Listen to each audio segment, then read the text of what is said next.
রাজনাথের নেতৃত্বে একটি উচ্চ পর্যায়ের বৈঠকে বসেছিল প্রতিরক্ষা সরঞ্জাম ক্রয় সংক্রান্ত সর্বোচ্চ সিদ্ধান্ত গ্রহণকারী কমিটি।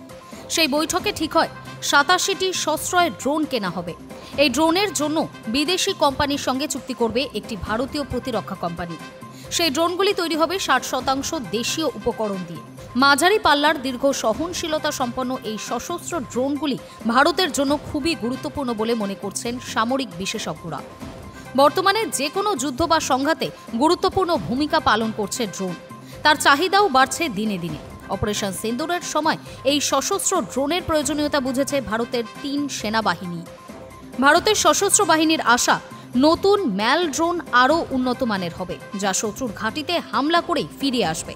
এই ধরনের ৮৭টি ড্রোন কিনতে ভারতের খরচ পড়বে প্রায় ২০,০০০ কোটি টাকা। এমনই জানিয়েছেন প্রতিরক্ষা মন্ত্রকের এক উচ্চপদস্থ আধিকারিক। তিনি আরও বলেন, আর এই সব ড্রোন কেনার পর ১০ বছর রক্ষণাবেক্ষণের জন্য আরও ১১,০০০ কোটি টাকার খরচ হবে। শুধুমাত্র ড্রোন নয়, ভারত আরও ব্রহ্মস ক্ষেপণাস্ত্র কেনারও পরিকল্পনা করছে। দুনিয়ার দ্রুততম ক্রুজ ক্ষেপণাস্ত্রগুলির মধ্যে অন্যতম হল ব্রহ্মস।